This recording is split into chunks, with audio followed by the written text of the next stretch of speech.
Hey man, YouTube channels are banned for disturbing reasons. Elliot Eastman was a 26-year-old man from Vermont, USA. He spent most of his early years in the tiny town of Heinsberg. Life there was calm and peaceful, but with a population of less than 600 residents, it was also quite boring.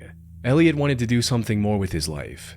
So, with his love for nature and exploration in mind, he saved up some money and traveled to the Philippines near the end of 2023. He wanted to slowly make his way through the entire country and witness its beauty firsthand.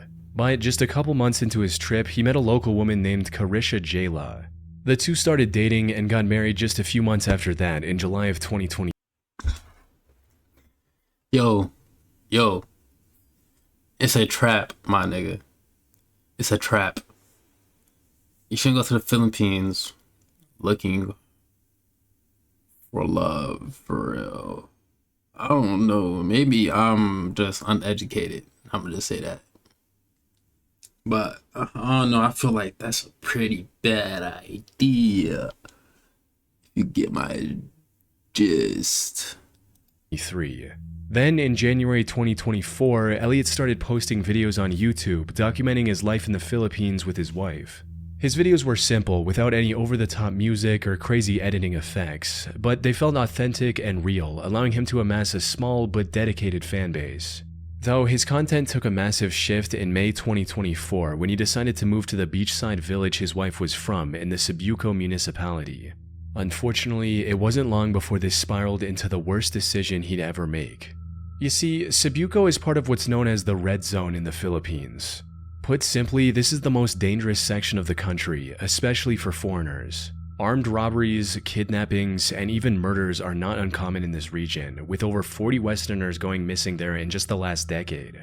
However, Elliot was well aware of this fact, as evident from his channel's description, which read, "I'm Elliot Eastman. I am 26 years old and I came to the Philippines about a year and a half ago, where I met the love of my life deep in the mountains of the Red Zone of the Philippines.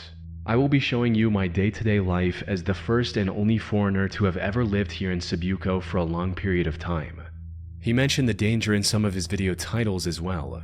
But despite the threat to his life, he still wanted to build a life in Cebuco. So he rented an apartment and even built his own grocery shop near the beach, all while documenting the entirety of his journey on YouTube.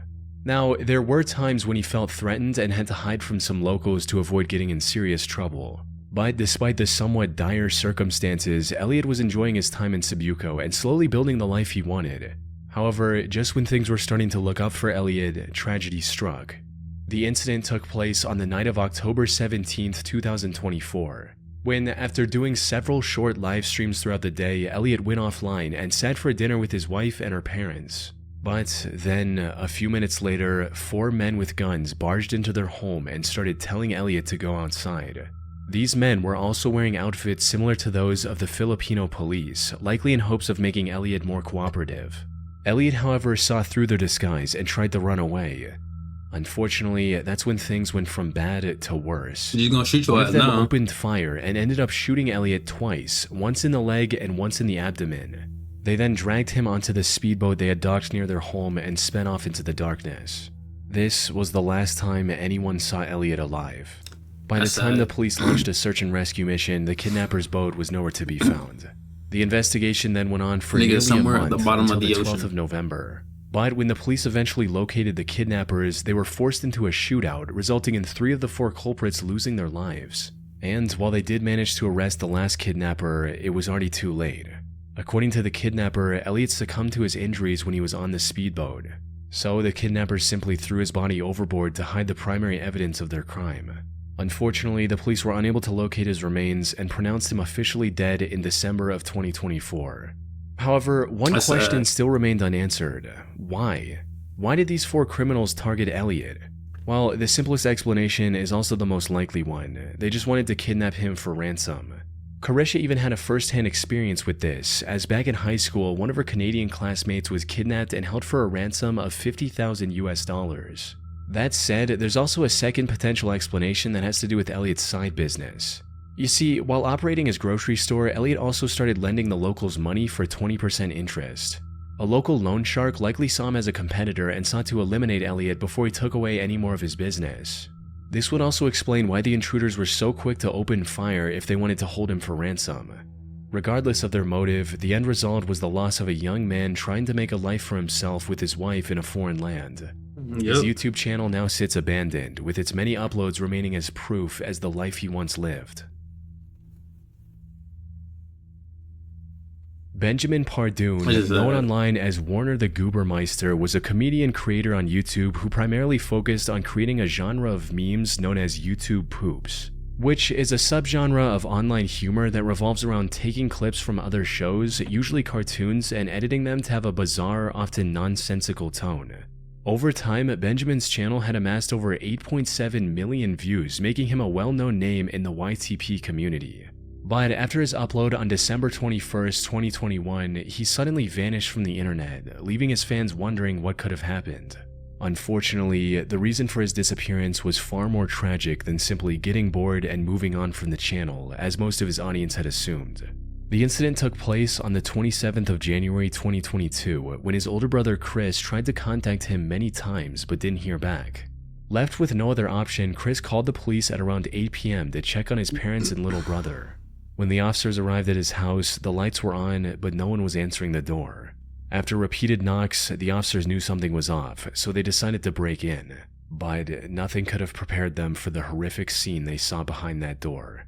Inside, they found the bodies of Benjamin and his parents, all with visible gunshot wounds. However, what looked like a robbery gone wrong turned out to be far more tragic. According to the investigation, both Benjamin and his mother Deborah were shot by his father that evening, who, after committing the crime, decided to end things for himself as well. The news of this incident was a massive shock for Benjamin's viewers, as he'd never mentioned any family troubles before. Chris later set up a GoFundMe page in November of 2022, which not only allowed Benjamin's fans to support the only living member of his family, it also gave some insight into what might have happened. According to Chris, Benjamin was born in 2005 and was soon diagnosed with autism. This made it difficult for him to interact with people in person. Because of this, he was homeschooled, and at just 8 years old, he started uploading on YouTube, hoping to make friends and find a sense of community. Sadly, Benjamin's condition was far from the only challenge their family had to face. Deborah was also suffering from nerve damage after an accident, and the father Gregory had also gotten in a car accident in the past and could barely walk. On top of that, the family was also struggling with severe financial issues, which could explain why Gregory felt the need to take such a drastic measure, seemingly out of nowhere. As Chris puts it, "My dad was a proud man. He was ashamed to ask or seek out help." Although Benjamin's content was somewhat niche, it left a big impact on those who came across it, with some even uploading new videos in his style to keep his memory alive. Harley Dilly was a YouTube channel run by a 14-year-old teenager from Ohio with the same name. He created the channel in 2013 to share his love of gaming, specifically the sports game Madden, with others. He also uploaded vlogs on YouTube, where he talked about anything that was on his mind that day. But for Harley himself, these were more than just videos. They were one of the many forms of escape he had from his troubled life. You see, Harley suffered from oppositional defiant disorder and was also diagnosed with high-functioning autism. This resulted in him getting into heated arguments with his parents quite often and subsequently ending up in a worse situation. In one instance, he even posted a video talking about how he was locked out of the house after an argument with his mother, titled, "I'm Scared." Hey guys, what's up? It is Harley Dilly. Probably one of my worst days in my life. I was at school and I was science test.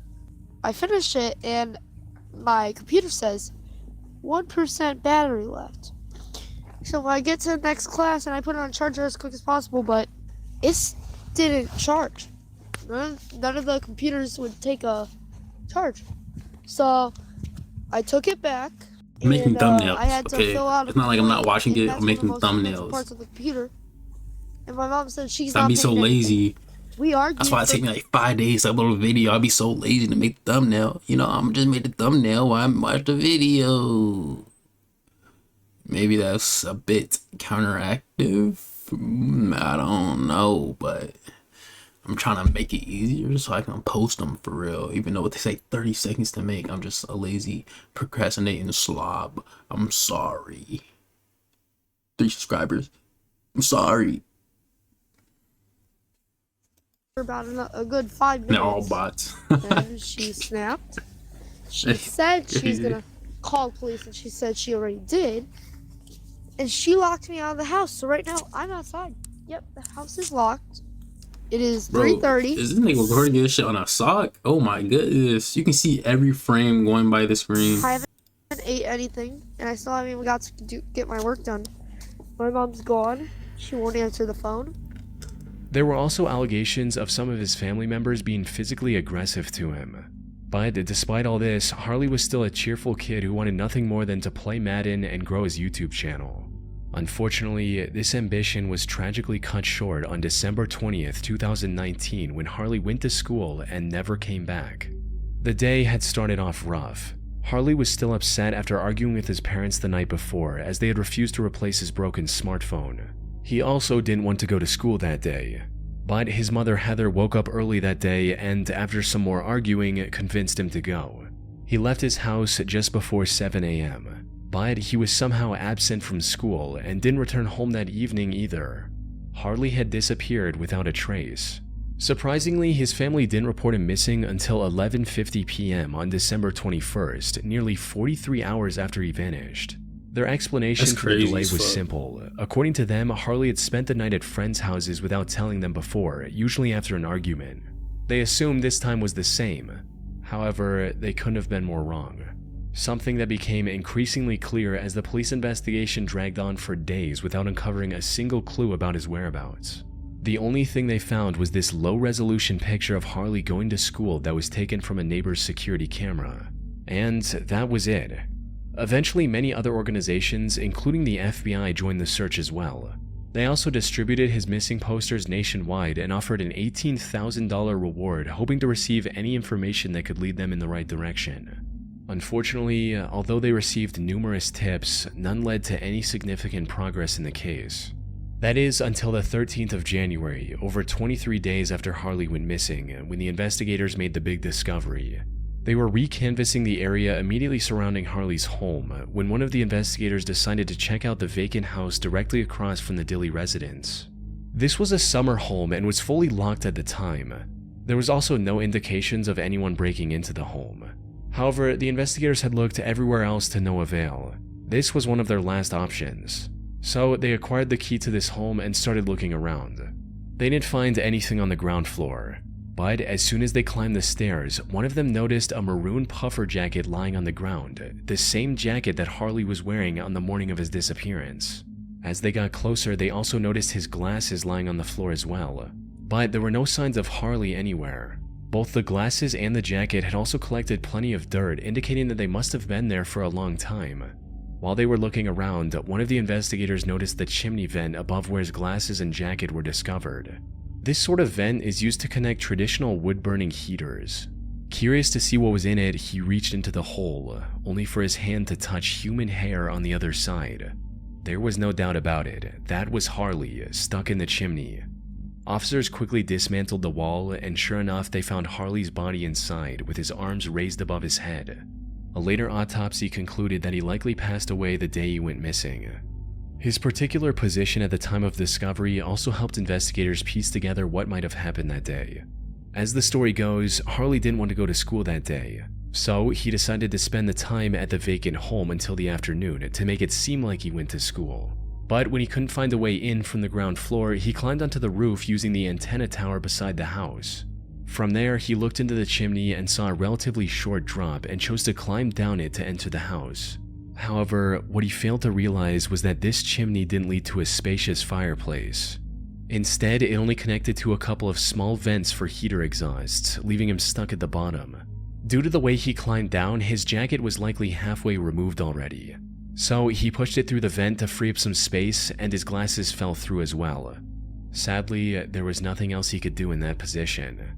His chest was pressed tightly against the chimney's wall, making it impossible to breathe, resulting in him slowly succumbing to asphyxiation.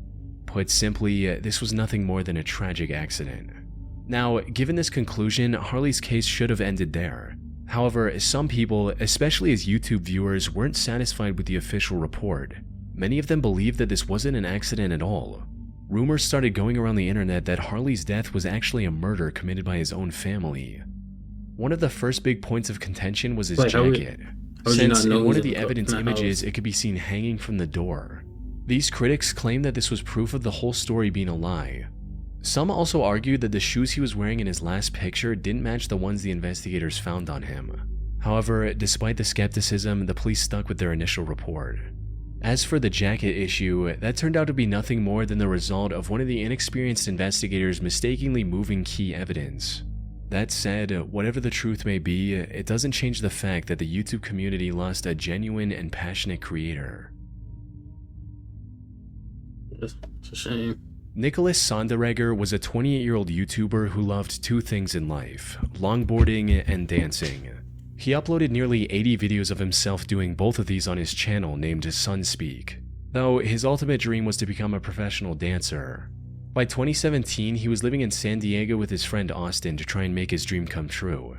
However, the two were completely broke and couldn't afford California's high rent prices. So, with no other option, the two decided to live in tents or random trailers they could find in the Salton Sea area.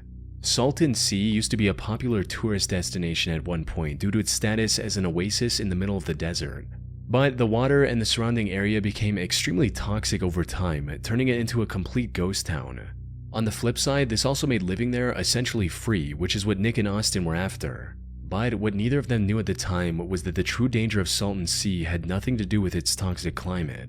This danger came face to face with the two on the night of September 9th, 2018 at around 2 a.m. Damn. They were asleep in their tent when suddenly 5 they days were before my jolted awake birthday. by an extremely loud scream coming from the tree line not far from their camp.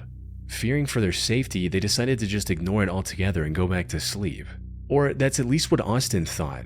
For some unknown reason, Nick later decided to go investigate the scream on his own after Austin had fallen back asleep. By the time Austin woke up the next morning, Nick was gone. He tried looking around for his longtime friend around town and discovered his flashlight lying on the ground just a block away from their tent. He immediately contacted the police and reported Nick as missing, who began looking for him almost immediately. But all they found was one of his boots, his pants, and his knife sleeve. His other boot, as well as his wallet and keys, were missing. More importantly, Nick himself was nowhere to be found. What made the situation even more bizarre was what happened days later. Austin returned to the same area he had already searched, but this time he found Nick's shirt and hat lying there, items that weren't there before. In other words, someone had likely placed them in that spot later. Sadly, the identity of this person was never uncovered, leaving Nick's case a complete mystery to this day. Nick's family has set up a website with all the information they have. They've also announced a $10,000 reward for any useful information. But despite these efforts, the case has remained cold. In fact, there are so few clues that I wasn't even able to find any solid theories either. Some have speculated that Austin might have killed Nick and hidden his body. However, the police investigation uncovered no evidence of foul play. There's still a chance that some unexpected discovery would crack this case wide open. But until then, Nick's disappearance remains an unsolved mystery, and his YouTube channel remains abandoned. Yeah. Well, hey man, I know these were not really talkative, you know what I'm saying? But we watching videos, you know what I'm saying? We chilling. But no, either way, I hope you enjoy it. I hope you have a good day. You feel me? Goodbye.